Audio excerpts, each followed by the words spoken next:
Olá pessoal, tudo bem? Professor Seneme da turma ITA de São Paulo e nós vamos resolver hoje aqui uma questão bastante interessante, bastante comum no ITA sobre o livro O Cortiço, sobre um trecho do Cortiço dado para embasar alguns exercícios da prova do seu simulado. Observe que esse exercício é bastante curioso, né? Ele pede para você avaliar o sentido figurado e literal das expressões. Então ele vai falar para você, candidato, candidata, assinala aí uma letra onde as palavras estão em sentido figurado e literal. É importante aqui a gente destacar que o comando pede que isso seja feito de modo respectivo. A gente já imagina então que em caráter de pegadinha, alguma das alternativas vai oferecer um sentido literal e outro figurado, alterando, veja aí, a estrutura que foi pedida pelo ITA. Então fica bastante atento com isso, né? Se o ITA falou respectivamente, é provável que uma alternativa vai trocar aí a posição para te fazer eventualmente errar por falta de atenção. O ITA gosta bastante desse tipo de questão, viu pessoal? Questões que pedem sentido figurado e literal, às vezes eles pedem juntos, como você está vendo essa, às vezes eles pedem isoladamente, mas a gente tem que tomar um certo cuidado. Se você não se lembra, sentido figurado é aquele que extrapola o limite de definição da palavra, a palavra tem um valor comparativo, ela vai para além daquilo que o dicionário prevê para ela, e o sentido literal é aquele restrito ao dicionário. Você abre a palavra, a definição que está lá é a que foi aplicada no texto. Observamos um sentido figurado quando o autor fala em febre. Por quê, pessoal? Febre, pelo dicionário, quando sua temperatura se eleva, aí acho que é mais de 37,5, vocês devem saber melhor do que eu sobre essa questão aí da temperatura do corpo humano. Então, mais de 37,5 você está em estado febril. A palavra febre, portanto, se refere a uma doença em que a temperatura do seu corpo aumenta. Nesse caso, a palavra foi usada para além da definição prevista em dicionário. Por quê?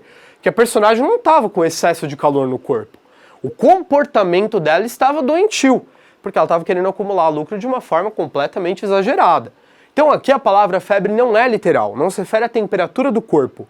Ela é figurada, porque ela tem um valor comparativo. Assim como o corpo em estado de febre apresenta defeito, alteração, faz mal para a pessoa, o comportamento da personagem que busca lucro acima de tudo também está lesando a personagem. Então isso é o sentido figurado da palavra febre. Agora veja aqui, ó, pecuniário. Eu comentei bastante no vídeo em que eu leio o texto sobre esse vocábulo. Pecuniário é um vocábulo formal, é um vocábulo que exige um certo cuidado para ser interpretado, e é um vocábulo que está sempre sendo usado em sentido de dinheiro, um desejo de dinheiro, um desejo de lucro. Você só consegue perceber a literalidade dessa palavra quando você vai no contexto e repara que ela foi usada de fato para se referir a dinheiro. Quando você volta no contexto, você percebe que essa palavra foi usada de acordo com a definição prevista para o dicionário. Uma vez que ela foi usada com essa definição limitada do dicionário, sem sentido comparativo, a gente diz que ela tem sentido literal. Portanto, a alternativa A cumpre o comentado, figurado, literal, sendo, portanto, a mais adequada. Vamos comentar rapidamente as alternativas que vêm abaixo para você perceber por que elas não estão tão adequadas. Primeiro, já não era ambição. Observe que aqui a palavra ambição está sendo usada de fato como o dicionário prevê. Ambição é esse desejo muito forte. Uma vez que a palavra cumpre apenas o valor que o dicionário prevê para ela, ela é de sentido literal. Logo, ela foge do que se comandou. Portanto, a gente já tira aí da possibilidade de ser correta. Vamos para a letra C. Afinal, já não bastava surtir seu estabelecimento. Me parece uma palavra estranha, não é? O que será que é surtir? Será que é crescer? Será que é literal ou não? Bom, não tenho certeza, então vou continuar avaliando. Seu estabelecimento dos armazéns fornecendo. Começou a receber alguns gêneros diretamente da Europa. Então veja a técnica que eu vou te ensinar aqui. Você não sabe o que é surtir, você não tem muita certeza. Você avança a leitura e percebe que a palavra Europa foi usada em sentido literal. Se ela foi usada em sentido literal, veja aí pessoal, talvez a alternativa cumpra o que foi comandado.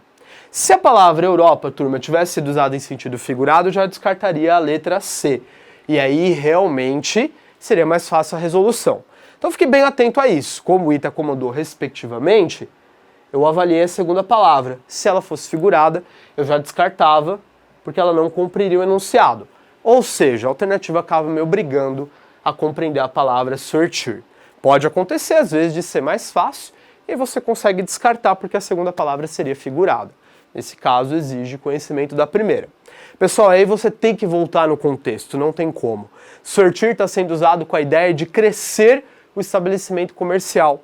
Ali você está vendo que o comerciante está usando todo o crescimento do bairro para fazer com que o seu comércio também agregue, o seu comércio também cresça.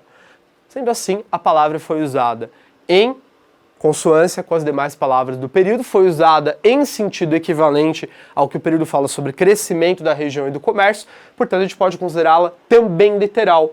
Sendo assim, temos uma palavra literal e outra literal, o que inviabiliza, portanto, o comando, fazendo com que a gente descarte a alternativa.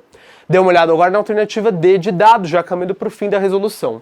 D. Criou armazéns para depósito. Opa! Me parece que armazém aqui é uma palavra literal, porque realmente a personagem está fazendo com que o seu estabelecimento cresça. E por conta disso ele vai precisar de espaço para guardar as mercadorias. Armazém, portanto, usado em sentido literal, inviabiliza a afirmação. Sim? Por fim, a letra E, leia comigo. Vamos lá? E toda a gentalha daquelas redondezas ia cair por lá. Ou então ali ao lado, na casa de pasto. Tá aí, pessoal. Aí você percebe a pegadinha do Ita, né? Redondezas, eu acho que todos concordam, pode ser considerado literal, né? Tá falando ali da região onde o comércio se estabeleceu. E casa de pasto, acho que todos concordam, tem que ser uma expressão figurada. Refere-se aí a comércios onde as pessoas costumavam ir no século XIX. Casa de pasto, portanto, figurado. Então o que você tem aqui, ó? Literal, figurado. É até bastante simples perceber, né? O literal aqui e o figurado aqui. Alguns, infelizmente, por não prestar atenção ao comando, veem o literal e o figurado e marcam a alternativa. Se esquecem, porém, que o Ita falou figurado e literal, respectivamente. Portanto, a alternativa E seria uma espécie de pegadinha. Ela cumpre literal e figurado, só que em uma ordem diferente daquela que foi pedida pela banca, tornando-se, portanto, uma pegadinha e, infelizmente, alguns acabam errando por conta disso. Agradeço a sua atenção e, claro, pessoal, desejo para vocês um ótimo restante de ano, trabalho duro e dedicação, e ano que vem certeza que você vai estar no Ita. Um grande abraço, pessoal, até a próxima!